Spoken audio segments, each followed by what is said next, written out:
मुख्यमंत्री भजनलाल शर्मा ने कहा है कि राज्य सरकार प्रदेश के विकास के लिए 3 सूत्रों को लेकर काम कर रही है। उन्होंने कहा कि इसके तहत सरकार उत्पादकता और प्रतिस्पर्धा, लोगों की आकांक्षा और क्षमता को बढ़ाना तथा सबका साथ सबका विकास का अनुसरण कर रही है। मुख्यमंत्री ने पिछली कांग्रेस सरकार पर निशाना साधते हुए कहा कि कांग्रेस राज्य की अर्थव्यवस्था आईसीयू में थी। कांग्रेस ने राज्य की अर्थव्यवस्था को कमजोर करने का काम किया।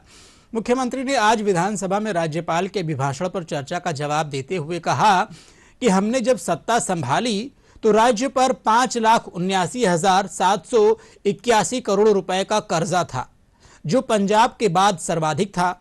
वहीं राज्य में कानून व्यवस्था भी बिगड़ी हुई थी। मुख्यमंत्री ने कहा कि हमारी सरकार ने 2 साल में जो काम किया उसकी गवाही केंद्र सरकार का आर्थिक सर्वेक्षण दे रहा है। पिछले 2 वर्ष में राज्य का 8,000 करोड़ रुपए का राजस्व घाटा कम हुआ है।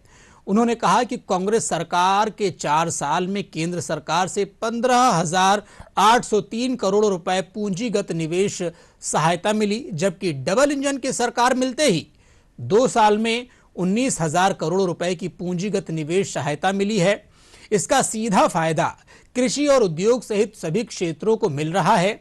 मुख्यमंत्री ने अपने 2 साल के कार्यकाल की उपलब्धियां गिनाते हुए कहा कि राजस्थान 11 राष्ट्रीय योजनाओं और कार्यक्रमों में पहले स्थान पर रहा है। कि सदन में रखे गए प्रत्येक माननीय सदस्य के सुझाव, चाहे वे सरकार के कार्यक्रम व नीतियों की प्रशंसा में हो, चाहे सरकार नीतियों में परिवर्तन के लिए दिए गए महत्वपूर्ण सुझाव हो, चर्चा में उठे प्रत्येक बिंदु पर सकारात्मक दृष्टि से मैं और मेरी सरकार गंभीरता से विचार करेगी। हम आज दुनिया की चौथी बड़ी अर्थव्यवस्था बन गए हैं। आज हमारी अर्थव्यवस्था $4.18 ट्रिलियन के आंकड़ों को पार करते हुए दुनिया की सबसे तेज रफ्तार से बढ़ने वाली अर्थव्यवस्था बन गई है। इससे पहले नेता प्रतिपक्ष टीकाराम जूली ने अभिभाषण पर चर्चा में भाग लेते हुए बीकानेर में चल रहे खेजड़ी बचाओ आंदोलन का मुद्दा उठाया। जूली ने कहा कि खेजड़ी बचाने के लिए साधु संत आंदोलन कर रहे हैं, सरकार का ध्यान खेजड़ी को बचाने पर नहीं है। उन्होंने सदन से मांग की कि खेजड़ी को बचाने के लिए कानून बनाया जाना चाहिए। उन्होंने कहा कि राज्य के किसानों को समय पर फसल खराबे का मुआवजा नहीं मिल रहा है।